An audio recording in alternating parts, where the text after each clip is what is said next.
नमस्कार दोस्तों, मैं हूं अमित कुमार और आप देख रहे हैं दी भगवा। क्या आतंकवादियों के खात्मे के सिलसिले में अगला नंबर हाफिज सईद और दाऊद इब्राहिम का है। पाकिस्तान से अचानक आई एक और आतंकी के जख्मी होने की खबर के बाद हर तरफ इसी बात की चर्चा लगातार सुनाई दे रही है। हिंदुस्तान में हमले का एक और मोस्ट वांटेड लश्कर आतंकी मौत की दहलीज पर इस वक्त बताया जा रहा है। कहा जा रहा है कि वो मौत से जंग लड़ रहा है और कभी भी कुछ भी हो सकता है। वो गंभीर रूप से जख्मी हुआ है। नाम है आमिर हमजा, उम्र है 66 साल। ये 2005 में बेंगलुरु के इंडियन इंस्टीट्यूट ऑफ साइंस पर हुए आतंकी हमले का गुनहगार है। अब अचानक आमिर हमजा लाहौर के अपने घर में गंभीर रूप से घायल हो गया। हालत खराब बताई जा रही है, इसलिए पूछा जा रहा है कि ये संयोग है या प्रयोग जिसने पाकिस्तान में अब तक जिंदा हाफिज सईद और दाऊद इब्राहिम जैसे दहशतगर्दों की रातों की नींद गायब कर दी है। उन्हें डर सता रहा है कि किसी भी वक्त कहीं से भी कोई गोली आकर उन्हें छलनी कर सकती है। बताया जा रहा है कि मंगलवार को लश्कर के आतंकवादी आमिर हमजा के घायल होने की खबर अचानक आई। क्या वो गोली से जख्मी हुआ, हमला चाकू से हुआ या वजह कुछ और है, यह भी पर्दे में। फिलहाल उसे आईएसआई के सख्त सुरक्षा घेरे में लाहौर के एक अस्पताल में दाखिल कराया गया है, जहां उसकी हालत गंभीर बताई जा रही है।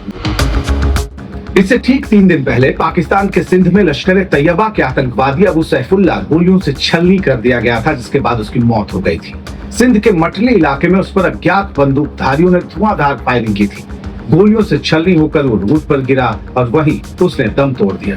2 बूंद पानी भी उसे नसीब न हो पाया। सैफुल्लाह हिंदुस्तान में 2005 के बेंगलुरु के इंडियन इंस्टीट्यूट ऑफ साइंस पर हमले के गुनहगारों में एक था, मास्टरमाइंड में से एक था, लेकिन आखिरकार उसे अज्ञात बंदूकधारियों ने मार गिराया। इसके साथ ही उसमें रामपुर में सीआरपीएफ कैंप और 2006 में नागपुर के आरएसएस मुख्यालय पर हमले की साजिश रची थी और इस मामले में हिंदुस्तान को लगातार उसकी तलाश थी। अब लाहौर में उसी के साथी और आतंकवादी मास्टरमाइंड आमिर हमजा अचानक घायल हुआ है।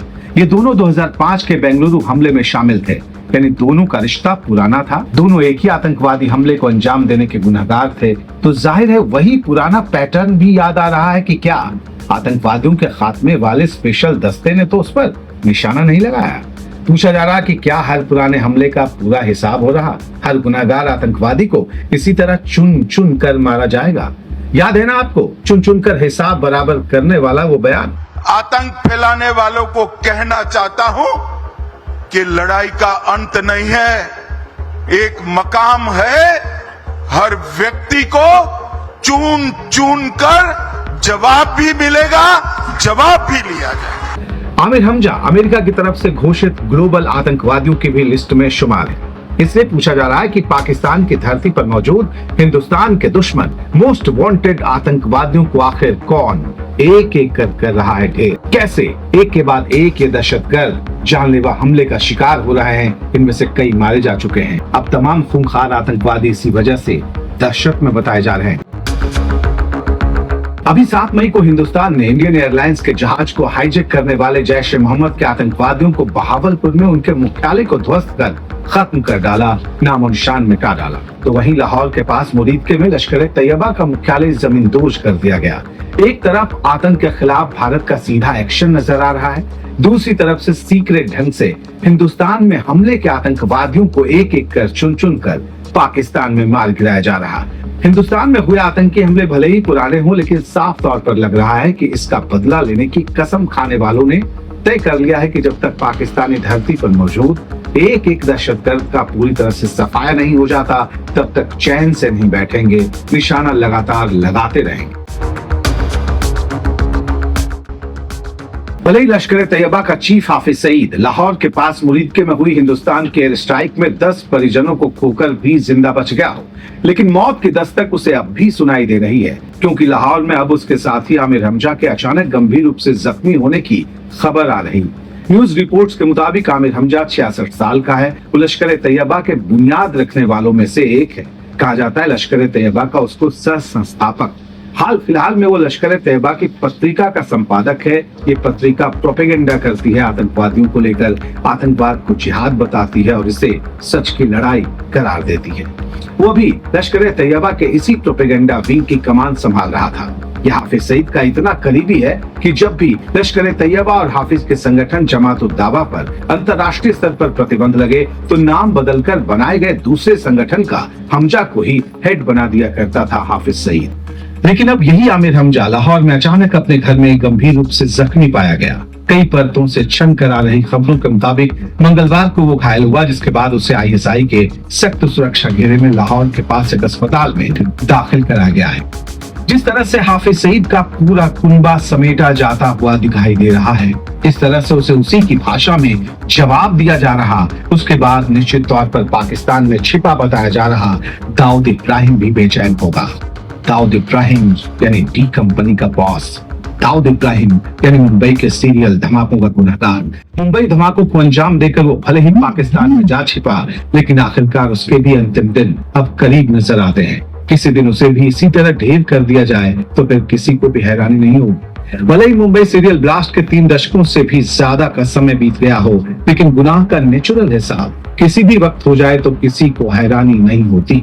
इस मामले में भी यही होगा अगर दाऊद इब्राहिम भी एक एक कर ढेर किए जा रहे आतंकवादियों के सिलसिले में शामिल होता है, उसका नाम, उसे भी इसी तरह मार गिराया जाता है। भले ही पाकिस्तान की धरती आतंकवादियों के लिए महफूज नहीं, लेकिन आतंक को खाद और पानी देने वाला पाकिस्तान भला कहाँ सुधरने वाला है। सिंध में अज्ञात बंदूकधारियों की गोलियों से ढेर किए गए अबू सैफुल्लाह की शोक सभा में आतंकवाद को शह देने वाली बातें हुई।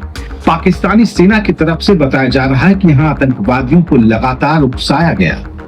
दुनिया पहले ही देख चुकी है कि पाकिस्तानी सेना की वर्दी वाले दहशतगर्द और घोषित आतंकवादियों में कोई ज्यादा फर्क नहीं है। ये मरते जीते साथ साथ हैं। पाकिस्तानी सेना जीते जी आतंकवादियों को शह देती है, पनाह देती है, ट्रेनिंग देती है, पैरोकारी करती है और मरने पर उनके जनाजे को कंधा देने के लिए उसके बड़े आला ऑफिसर तक पहुंचते हैं।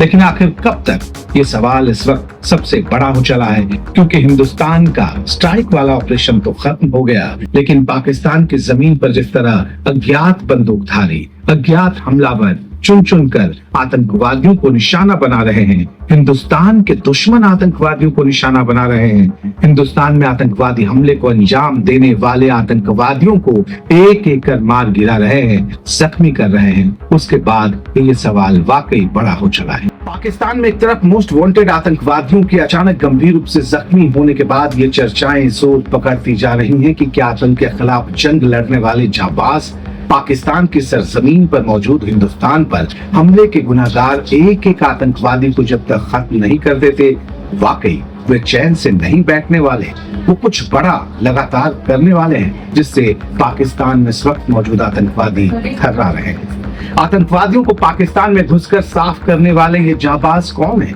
इसकी चर्चा की ज्यादा जरूरत है नहीं। बस इतना जान लीजिए कि वो 140 करोड़ हिंदुस्तानियों के दिल को हर हमले का हिसाब बराबर कर सुकून दिलाकर ही दम लेंगे।